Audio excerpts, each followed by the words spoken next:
തമ്പുരാനെ, വിശുദ്ധ കുരിശിന്റെ അടയാളത്താലെ ഞങ്ങളുടെ ശത്രുക്കളിൽ നിന്ന് ഞങ്ങളെ രക്ഷിക്ക. ഞങ്ങളുടെ തമ്പുരാനെ, പിതാവിൻ്റെയും പുത്രൻ്റെയും പരിശുദ്ധാത്മാവിൻ്റെയും നാമത്തിൽ ആമേൻ. ആദ്യം മുതൽ ഉണ്ടായിരുന്നതും ഞങ്ങൾ കേട്ടതും സ്വന്തം കണ്ണുകൊണ്ട് കണ്ടതും സൂക്ഷിച്ചു വീക്ഷിച്ചതും കൈകൊണ്ട് സ്പർശിച്ചതുമായ ജീവന്റെ വചനത്തെപ്പറ്റി ഞങ്ങൾ അറിയിക്കുന്നു.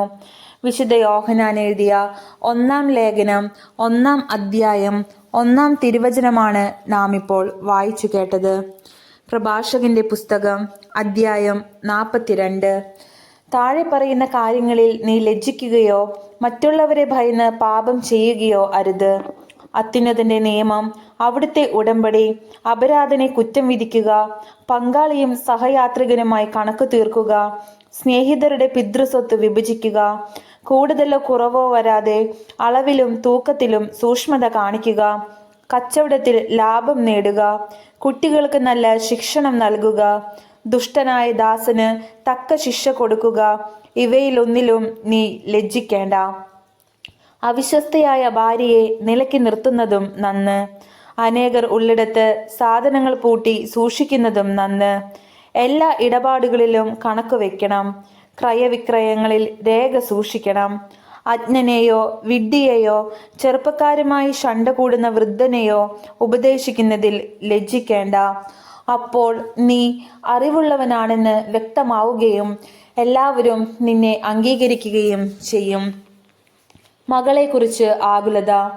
മകൾ സ്വയം അറിയാതെ തന്നെ പിതാവിനെ ജാഗരൂകതയുള്ളവനാക്കുന്നു. അവളെക്കുറിച്ചുള്ള വിചാരം അവന്റെ നിദ്ര അപഹരിച്ചു കളയുന്നു. യൗവനത്തിൽ അവൾ വിവാഹിതയാകുമോ എന്നും വിവാഹത്തിനു ശേഷം അവൾ ഭർത്താവിന് അഹിതയാകുമോ എന്നും ഓർത്ത് ആകുലനാകുന്നു. കന്യകയായിരിക്കുമ്പോൾ അവൾ കളങ്കിതയും പിതൃഭവനത്തിൽ വെച്ച് ഗർഭിണിയും ആകുമോ എന്ന് ഭയപ്പെടുന്നു. ഭർത്തൃമതിയെങ്കിൽ അവിശ്വസ്തയോ വന്ധ്യയോ ആകുമോ എന്നും ശങ്കിക്കുന്നു. ദുശ്ശാഠ്യക്കാരിയായ പുത്രിയെ കർശനമായി സൂക്ഷിക്കുക, അല്ലെങ്കിൽ അവൾ നിന്നെ ശത്രുക്കളുടെ പരിഹാസപാത്രവും നഗരത്തിൽ സംസാര വിഷയവും ജനമധ്യേ അപമാനിതനും ആക്കും. സമൂഹത്തിന്റെ മുമ്പിൽ നിനക്ക് ലജ്ജിക്കേണ്ടി വരും. ആരുടെയും ആകാരഭംഗി നോക്കിയിരിക്കരുത്. സ്ത്രീകളുടെ ഇടയിൽ ഇരിക്കയുമരുത്. വസ്ത്രത്തിൽ നിന്ന് കീടങ്ങൾ എന്ന പോലെ സ്ത്രീയിൽ നിന്ന് ദുഷ്ടത വരുന്നു. സ്ത്രീയുടെ നന്മയേക്കാൾ ഭേദമാണ് പുരുഷന്റെ ദുഷ്ടത. സ്ത്രീയാണ് ലജ്ജയും അപമാനവും വരുത്തുന്നത്. പ്രപഞ്ചത്തിൽ ദൈവമഹത്വം. ഞാനിപ്പോൾ കർത്താവിൻ്റെ പ്രവർത്തികളെ അനുസ്മരിക്കുകയും ഞാൻ കണ്ടത് പ്രഘോഷിക്കുകയും ചെയ്യും. കർത്താവിൻ്റെ പ്രവർത്തികൾ വചനം വഴി നിർവഹിക്കപ്പെടുന്നു. സൂര്യൻ തൻ്റെ കിരണങ്ങൾ കൊണ്ട് എല്ലാ വസ്തുക്കളെയും കടാക്ഷിക്കുന്നു. കർത്താവിൻ്റെ മഹത്വം എല്ലാ സൃഷ്ടികളിലും നിറഞ്ഞിരിക്കുന്നു. കർത്താവിൻ്റെ വിസ്മയനീയമായ പ്രവർത്തികൾ അവിടുത്തെ വിശുദ്ധർക്ക് പോലും അവർണ്ണനീയമാണ്. പ്രപഞ്ചം മുഴുവൻ തൻ്റെ മഹത്വത്തിൽ നിലകൊള്ളാൻ വേണ്ടി സർവശക്തനായ കർത്താവ് സ്ഥാപിച്ചവയത്രേ അവ. അവിടുന്ന് ആഴിയുടെ അഗാധത്തെയും മനുഷ്യഹൃദയങ്ങളെയും പരിശോധിച്ച് അവയുടെ നിഗൂഢതകൾ ഗ്രഹിക്കുന്നു. അറിയേണ്ടതെല്ലാം അവിടുന്ന് അറിയുന്നു. കാലത്തിന്റെ സൂചനകൾ അവിടുന്ന് നിരീക്ഷിക്കുകയും ചെയ്യുന്നു. ഭൂതവും ഭാവിയും അവിടുന്ന് പ്രഖ്യാപിക്കുന്നു. നിഗൂഢ രഹസ്യങ്ങൾ അവിടുന്ന് വെളിപ്പെടുത്തുന്നു. ഒരു ചിന്തയും അവിടുത്തേക്ക് അജ്ഞാതമല്ല. ഒരു വാക്കും കർത്താവിന് മറഞ്ഞിരിക്കുന്നില്ല. അവിടുത്തെ ജ്ഞാനത്തിന്റെ മഹിമകൾ അവിടുന്ന് ക്രമീകരിച്ചിരിക്കുന്നു. അവിടുന്ന് അനാദി മുതൽ അനന്തത വരെ സ്ഥിതി ചെയ്യുന്നു. ഒന്നും കൂട്ടാനോ കുറയ്ക്കാനോ സാധിക്കുകയില്ല. അവിടുത്തേക്ക് ഉപദേശകരെയും ആവശ്യമില്ല. അവിടുത്തെ പ്രവൃത്തികൾ എത്ര അഭികാമ്യം! അവ കാഴ്ചയ്ക്ക് എത്ര ദീപ്തമാണ്! അവയെല്ലാം എന്നേക്കും ജീവിക്കുകയും നിലനിൽക്കുകയും ചെയ്യുന്നു. സ്വധർമ്മത്തോട് വിശ്വസ്തത പുലർത്തുന്നു. എല്ലാ വസ്തുക്കളും ജോഡികളായി ദ്വന്ദ്ങ്ങളായി സൃഷ്ടിക്കപ്പെട്ടിരിക്കുന്നു. ഒന്നും അപൂർണമല്ല, ഒന്ന് മറ്റൊന്നിന് പൂരകമാണ്. അവിടുത്തെ മഹത്വം ദർശിച്ച് ആർക്കെങ്കിലും മതിവരുമോ? പ്രഭാഷകന്റെ പുസ്തകം അധ്യായം 43. തെളിഞ്ഞ ആകാശവിധാനം സ്വർഗീയ ഔന്നത്യത്തിന്റെ അഭിമാനമാണ്. സ്വർഗം എത്ര മഹനീയ ദൃശ്യമാണ്! അത്യുന്നതന്റെ സൃഷ്ടി എത്ര വിസ്മയാവഹമാണെന്ന് ഉദിച്ചുയരുന്ന സൂര്യൻ പ്രഘോഷിക്കുന്നു. മധ്യാഹ്നത്തിൽ അത് ഭൂമിയെ വരട്ടുന്നു. അതിൻ്റെ അത്യുഗ്രമായ ചൂട് സഹിക്കാൻ ആർക്ക് കഴിയും? ചൂള ജ്വലിപ്പിക്കുന്നവൻ എരിയുന്ന ചൂടിൽ ജോലി ചെയ്യുന്നു. സൂര്യനാകട്ടെ അതിൻ്റെ 3 ഇരട്ടി ചൂടിലാണ് പർവ്വതങ്ങളെ ദഹിപ്പിക്കുന്നത്. അത് അഗ്നിശരങ്ങൾ ചൊരിയുന്നു, ഉജ്ജ്വല രശ്മികൾ കൊണ്ട് കണ്ണഞ്ചിക്കുന്നു. ഇത് സൃഷ്ടിച്ച കർത്താവ് ഉന്നതനാണ്. അവിടുത്തെ കൽപ്പനയിൽ അത് ഗതിവേഗം കൂട്ടുന്നു. യഥാസമയം സ്വധർമ്മം അനുഷ്ഠിക്കാൻ ചന്ദ്രനെയും അവിടുന്ന് സൃഷ്ടിച്ചു. കാലം നിർണയിക്കാനും ശാശ്വതമായ അടയാളമായിരിക്കാനും തന്നെ. ഉത്സവ ദിനങ്ങൾ ചന്ദ്രനെ നോക്കി നിർണയിക്കുന്നു. പൂർണ്ണതയിലെത്തിയിട്ട് ക്ഷയിക്കുന്ന വെളിച്ചമാണത്. അത്ഭുതകരമായി വളരുന്ന ചന്ദ്രക്കലയെ അടിസ്ഥാനമാക്കി മാസങ്ങൾക്ക് പേര് നൽകുന്നു. ആകാശ സൈന്യങ്ങളുടെ പ്രകാശ ഗോപുരമാണത്. നക്ഷത്രങ്ങളുടെ ശോഭ ആകാശത്തിൻ്റെ സൗന്ദര്യമാകുന്നു. കർത്താവിൻ്റെ ഉന്നതങ്ങളിൽ മിന്നിത്തിളങ്ങുന്ന അലങ്കാര നിരയും പരിശുദ്ധന്റെ കൽപ്പനയാൽ അവ യഥാസ്ഥാനം നിലകൊള്ളുന്നു. അവ ഒരിക്കലും കണ്ണു ചിമ്മുന്നില്ല. ശോഭയാൽ അഴകുറ്റ മഴവില്ലിനെ നോക്കി അതിൻ്റെ സൃഷ്ടാവിനെ സ്തുതിക്കുവിൻ. മനോഹരമായ ചാപം കൊണ്ട് അത് ആകാശത്തെ വലയം ചെയ്യുന്നു. അത്യുന്നതന്റെ കരങ്ങളാണ് അത് കുലച്ചിരിക്കുന്നത്. അവിടുന്ന് തൻ്റെ കൽപ്പനയാൽ ഹിമവാതം അയക്കുന്നു. തൻ്റെ വിധിയുടെ മിന്നൽ പിണരുകളെ ത്വരിപ്പിക്കുന്നു. അങ്ങനെ സംഭരണശാലകൾ തുറന്ന് മേഘങ്ങൾ പക്ഷികളെ പോലെ പറക്കുന്നു. തൻ്റെ മഹത്വത്താൽ അവിടുന്ന് മേഘങ്ങളെ ഒരുമിച്ച് കൂട്ടി ആലിപ്പഴങ്ങളാക്കി നറുക്കുന്നു. അവിടുന്ന് പ്രത്യക്ഷപ്പെടുമ്പോൾ പർവ്വതങ്ങൾ വിറകൊള്ളുന്നു. അവിടുന്ന് ഇച്ഛിക്കുമ്പോൾ തെക്കൻ കാറ്റ് വീശുന്നു. മേഘഗർജനം കൊണ്ട് അവിടുന്ന് ഭൂമിയെ ശാസിക്കുന്നു. വടക്കൻ കാറ്റും ചുഴലിക്കാറ്റും കൊണ്ട് ശാസിക്കുന്നു. പറന്നിറങ്ങുന്ന പക്ഷികളെ പോലെ അവിടുന്ന് മഞ്ഞു വിതറുന്നു. വെട്ടുകിളിപ്പറ്റം പോലെ അത് ഇറങ്ങി വരുന്നു. അതിൻ്റെ വെണ്മ കണ്ണഞ്ചിക്കുന്നതാണ്. അത് വീഴുന്നത് കണ്ട് മനസ്സ് വിസ്മയഭരിതമാകുന്നു. അവിടുന്ന് ഭൂമിയിൽ ഉപ്പ് പോലെ തുഷാരം വിതറുന്നു. ഉറയുമ്പോൾ അത് കൂർത്ത മുള്ളു പോലെയാകുന്നു. തണുത്ത വടക്കൻ കാറ്റ് വീശി ജലോപരിതലം മഞ്ഞുകട്ടയാകുന്നു. ജലാശയങ്ങളുടെ മുകളിൽ അത് പൊങ്ങിക്കിടക്കുകയും ജലം അതിനെ പടച്ചട്ട പോലെ അണിയുകയും ചെയ്യുന്നു. പർവ്വതങ്ങൾ ചൂടുകൊണ്ട് ദഹിക്കുകയും മരുഭൂമി വരളുകയും സസ്യങ്ങൾ അഗ്നി കൊണ്ടെന്ന പോലെ വാടിക്കരിയുകയും ചെയ്യുന്നു. എന്നാൽ മൂടൽമഞ്ഞ് എല്ലാറ്റിനെയും അതിവേഗം സുഖപ്പെടുത്തുന്നു. മഞ്ഞ് പ്രത്യക്ഷമാകുമ്പോൾ ചൂട് ശമിച്ച് ഉന്മേഷമുണ്ടാകുന്നു. അത്യഗാധത്തെ നിശ്ചലമാക്കി അതിൽ ദ്വീപുകൾ പ്രതിഷ്ഠിച്ചത് അവിടുത്തെ നിശ്ചയമാണ്. സമുദ്രസഞ്ചാരികൾ അതിലെ അപകടങ്ങളെപ്പറ്റി സംസാരിക്കുന്നു. നാം അത് കേട്ട് വിസ്മയിക്കുന്നു. അസാധാരണവും അത്ഭുതകരവുമായ സൃഷ്ടികൾ അതിലുണ്ട്. എല്ലാത്തരം ജീവജാലങ്ങളും അതികായങ്ങളായ സമുദ്ര സത്വങ്ങളും അതിലുണ്ട്. സ്വന്തം ശക്തിയാൽ അവിടുന്ന് ലക്ഷ്യം പ്രാപിക്കുന്നു. അവിടുത്തെ വചനത്താൽ എല്ലാം നിശ്ചിത മാർഗത്തിൽ ചരിക്കുന്നു. എത്ര പറഞ്ഞാലും മുഴുവനാവുകയില്ല. എല്ലാറ്റിൻ്റെയും സാരം ഇതാണ്: അവിടുന്നാണ് സർവവും. അവിടുത്തെ പ്രകീർത്തിക്കാൻ എവിടെ നിന്നാണ് നമുക്ക് ശക്തി ലഭിക്കുക? എല്ലാ സൃഷ്ടിയെയും കാൾ അവിടുന്ന് ഉന്നതമാണ്. കർത്താവ് ഭയവും ഭക്തിയും ജനിപ്പിക്കുന്നു. അവിടുന്ന് അത്യുന്നതനും അവിടുത്തെ ശക്തി അത്ഭുതകരവുമാണ്. എല്ലാ കഴിവും ഉപയോഗിച്ച് കർത്താവിനെ സ്തുതിക്കുവിൻ. അവിടുന്ന് അതിനും ഉപരിയാണ്. സർവശക്തിയോടും കൂടെ അവിടുത്തെ പുകഴ്ത്തുവിൻ. തളർന്നു പോകരുത്. എത്ര പുകഴ്ത്തിയാലും പരിധിയിലെത്തുകയില്ല. ആര് അവിടുത്തെ കണ്ടിട്ടുണ്ട്? ആർക്ക് അവിടുത്തെ വർണ്ണിക്കാൻ കഴിയും? ആർക്ക് അവിടുത്തെ വേണ്ട വിധം പുകഴ്ത്താൻ കഴിയും? ഇവയേക്കാൾ മഹത്തായ നിരവധി കാര്യങ്ങൾ നമുക്ക് അജ്ഞാതമായി വർത്തിക്കുന്നു. അവിടുത്തെ ഏതാനും സൃഷ്ടികൾ മാത്രമേ നാം ദർശിച്ചിട്ടുള്ളൂ. എല്ലാം സൃഷ്ടിച്ചത് കർത്താവാണ്. തൻ്റെ ഭക്തർക്ക് അവിടുന്ന് ജ്ഞാനം പ്രദാനം ചെയ്യുന്നു. പ്രഭാഷകന്റെ പുസ്തകം അധ്യായം 44. പിതാക്കന്മാരുടെ മഹത്വം. നമുക്കിപ്പോൾ മഹത്തുക്കളെയും നമ്മുടെ പൂർവ്വ പിതാക്കന്മാരെയും തലമുറ ക്രമത്തിൽ പ്രകീർത്തിക്കാം. കർത്താവ് ആദ്യം മുതൽ തന്നെ തൻ്റെ പ്രതാപവും മഹത്വവും അവർക്ക് ഓഹരിയായി നൽകി. രാജാക്കന്മാരും കീർത്തിയുറ്റ ബലശാലികളും ജ്ഞാനത്താൽ ഉപദേശം നൽകിയവരും പ്രവാചകന്മാരും അവരുടെ ഇടയിൽ ഉണ്ടായിരുന്നു. ആലോചനകളാലും നിയമപരിജ്ഞാനത്താലും ജനത്തിനു നേതൃത്വം കൊടുത്തവരും വിവേകപൂർവമായ ഉപദേശം നൽകിയവരും അക്കൂട്ടത്തിൽ ഉണ്ടായിരുന്നു.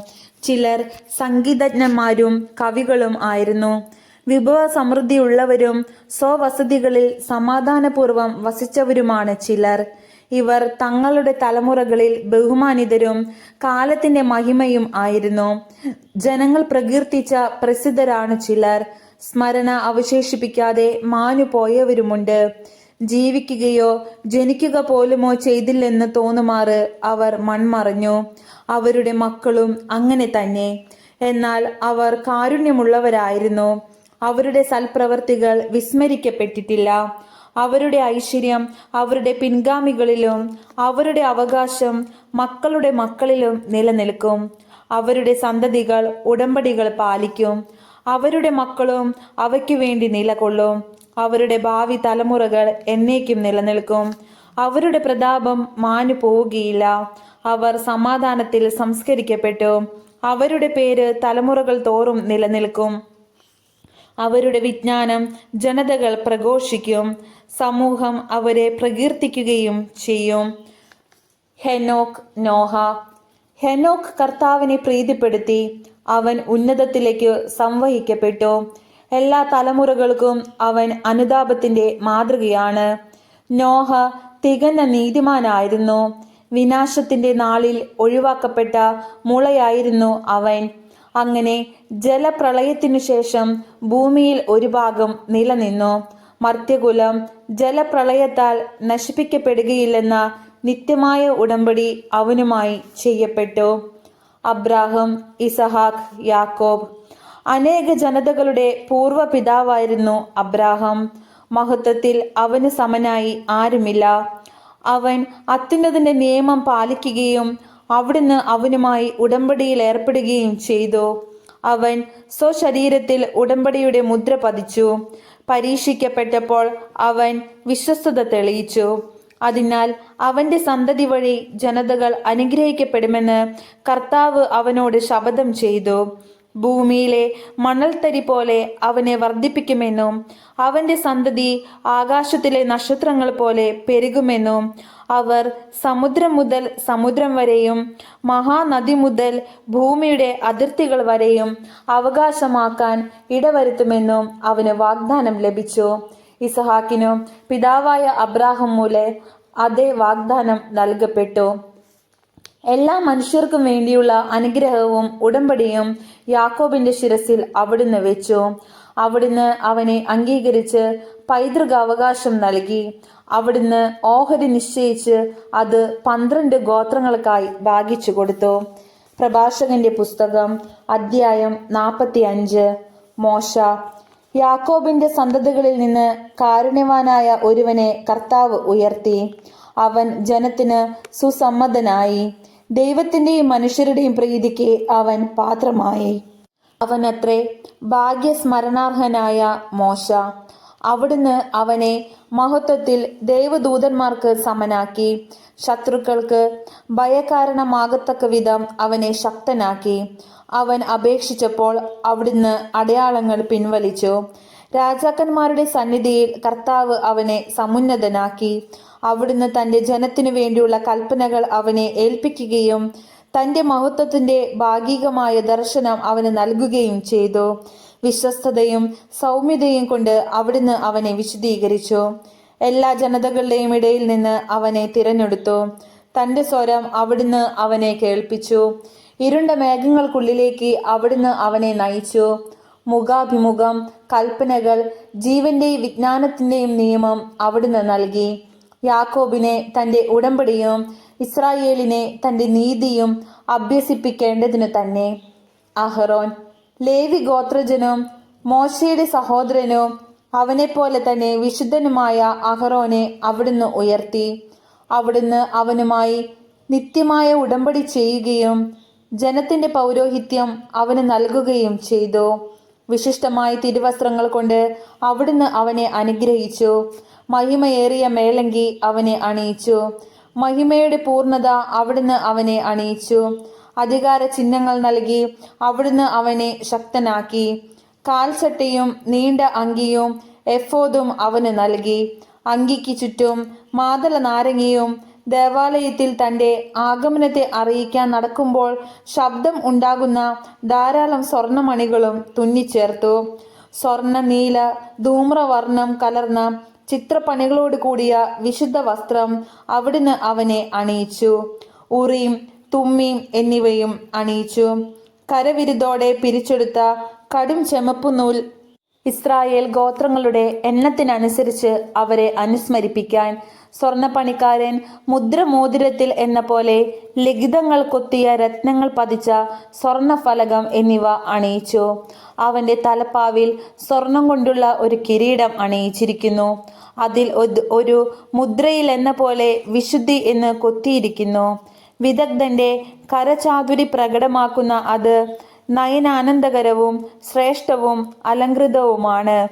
അവന്റെ കാലത്തിനു മുമ്പ് അത്ര മനോഹരമായ വസ്തുക്കൾ ഒരിക്കലും ഉണ്ടായിരുന്നിട്ടില്ല. അന്യരാരും അവ അണിഞ്ഞിട്ടില്ല. അവന്റെ മക്കളും പിൻഗാമികളും എക്കാലവും അത് ധരിച്ചു. എല്ലാ ദിവസവും 2 പ്രാവശ്യം വീതം അവന്റെ ഹോമബലി പരിപൂർണമായി ദഹിപ്പിക്കപ്പെടും. മോശ അവനെ വിശുദ്ധ തൈലം കൊണ്ട് അഭിഷേചിച്ചു നിയോഗിച്ചു. കർത്താവിന് ശുശ്രൂഷ ചെയ്യാനും പുരോഹിത ധർമ്മം അനുഷ്ഠിക്കാനും അവിടുത്തെ നാമത്തിൽ തൻ്റെ ജനത്തെ ആശീർവദിക്കാനും വേണ്ടി അവനും അവൻ്റെ പിൻഗാമികൾക്കും ആകാശം പോലെ നിത്യമായ ഒരു ഉടമ്പടിയാണ് അത്. ജനത്തിൻ്റെ പാപങ്ങളുടെ പരിഹാരത്തിനു വേണ്ടി കർത്താവിന് ബലിയർപ്പിക്കുന്നതിനും സ്മരണാംശമായി കുന്തുരുക്കവും സുഗന്ധദ്രവ്യങ്ങളും അർപ്പിക്കുന്നതിനും അവിടുന്ന് അവനെ മാനവകുലത്തിൽ നിന്ന് തിരഞ്ഞെടുത്തു. തൻ്റെ പ്രമാണങ്ങൾ യാക്കോബിനെ പഠിപ്പിക്കുന്നതിനും തൻ്റെ നിയമങ്ങളാൽ ഇസ്രായേലിനു മാർഗനിർദ്ദേശം നൽകുന്നതിനും അവിടുന്ന് അവന് തൻ്റെ കൽപ്പനകളും നിയമങ്ങളും വിധി പ്രസ്താവിക്കാനുള്ള അധികാരവും കൊടുത്തു. ദാത്താനും അബിറാമും അവരുടെ അനുയായികളും കോറഹിന്റെ സംഘവും ഉൾപ്പെട്ട അന്യഗോത്രക്കാർ കോപാക്രാന്തരായി അവനെതിരെ ഗൂഢാലോചന നടത്തുകയും മരുഭൂമിയിൽ വെച്ച് അസൂയാലുക്കളാവുകയും ചെയ്തു. കർത്താവ് ഇത് കണ്ട് കോപിച്ച് അവിടുത്തെ ക്രോധത്തിൽ അവർ നശിച്ചു പോയി. ജ്വലിക്കുന്ന അഗ്നിയാൽ അവരെ ദഹിപ്പിക്കേണ്ടതിന് അവർക്കെതിരെ അവിടുന്ന് അത്ഭുതം പ്രവർത്തിച്ചു. അവിടുന്ന് അഹ്റോന്റെ മഹത്വം വർദ്ധിപ്പിക്കുകയും അവന് പ്രത്യേക അവകാശം നൽകുകയും ചെയ്തു. അതിവിശിഷ്ടമായ ആദ്യഫലങ്ങൾ അവിടുന്ന് അനുവദിച്ചു കൊടുക്കുകയും ആദ്യഫലങ്ങൾ കൊണ്ടുള്ള അപ്പം ധാരാളമായി അവന് നൽകുകയും ചെയ്തു. കർത്താവിന് നൽകിയ ബലിവസ്തുക്കൾ അവനും അവന്റെ പിൻഗാമികളും ഭക്ഷിക്കുന്നു. എന്നാൽ ദേശത്ത് അവന് യാതൊരു അവകാശവും ഓഹരിയും ഉണ്ടായിരിക്കുകയില്ല. കർത്താവ് തന്നെയാണ് അവന്റെ ഓഹരിയും അവകാശവും. ഫിനെഹാസ്. എലയാസറിന്റെ പുത്രനായ ഫിനെഹാസിനാണ് മഹത്വത്തിന്റെ 3-ാം സ്ഥാനം. അവൻ ദൈവഭക്തിയിൽ തീഷ്ണതയുള്ളവനായിരുന്നു. ജനം വഴിതെറ്റിയപ്പോഴും അവൻ ഉറച്ചു നിന്നു.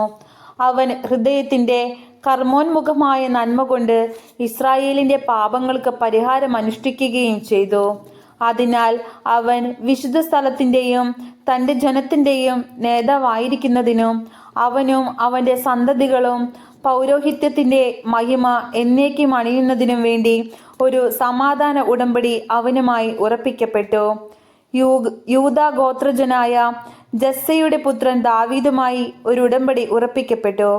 രാജാവിന്റെ പിന്തുടർച്ചാവകാശം അവന്റെ സന്തതികൾക്ക് മാത്രമായിരിക്കുന്നത് പോലെ അഹ്റോന്റെ പിന്തുടർച്ചാവകാശം അവന്റെ സന്തതികൾക്കാണ്. തൻ്റെ ജനത്തെ നീതിപൂർവം വിധിക്കുന്നതിന് കർത്താവ് നിന്റെ ഹൃദയത്തെ ജ്ഞാനം കൊണ്ട് നിറയ്ക്കട്ടെ. അങ്ങനെ അവരുടെ ഐശ്വര്യം നശിക്കാതിരിക്കുകയും മഹത്വം തലമുറകൾ തോറും നിലനിൽക്കുകയും ചെയ്യട്ടെ. നമ്മുടെ കർത്താവായ മിശിഹായ്ക്ക് സ്തുതി. സ്വർഗസ്ഥനായ ഞങ്ങളുടെ പിതാവേ, അങ്ങയുടെ നാമം പൂജിതമാകണമേ. അങ്ങയുടെ രാജ്യം വരണമേ. അങ്ങയുടെ തിരുമനസ് സ്വർഗത്തിലെ പോലെ ഭൂമിയിലും ആകണമേ. അന്നു വേണ്ടുന്ന ആഹാരം ഇന്ന് ഞങ്ങൾക്ക് തരണമേ. ഞങ്ങളോട് തെറ്റ് ചെയ്യുന്നവരോട് ഞങ്ങൾ ക്ഷമിച്ചിരിക്കുന്നത് പോലെ ഞങ്ങളുടെ തെറ്റുകൾ ഞങ്ങളോട് ക്ഷമിക്കണമേ. ഞങ്ങൾ പ്രലോഭനത്തിൽ വീഴാൻ ഇടവരരുതേ. ദുഷ്ടാരൂപിയിൽ ഞങ്ങളെ രക്ഷിക്കണമേ. നന്മ നിറഞ്ഞ മറിയമേ, സ്വസ്തി, കർത്താവ് അങ്ങയോടുകൂടെ സ്ത്രീകൾ അങ്ങ് അനുഗ്രഹിക്കപ്പെട്ടവളാവുന്നു. അങ്ങയുടെ ഉദരത്തിൻ ഫലമായി ഈശോ അനുഗ്രഹിക്കപ്പെട്ടവനാവുന്നു. പരിശുദ്ധ മറിയമേ, തമ്പുരാന്റെ മറിയമേ, പാപികളായ ഞങ്ങൾക്ക് വേണ്ടി എപ്പോഴും ഞങ്ങളുടെ മരണസമയത്തും തമ്പുരാനോട് അപേക്ഷിച്ചു കൊള്ളണമേ. പിതാവിനും പുത്രനും പരിശുദ്ധാത്മാവിനും സ്തുതി.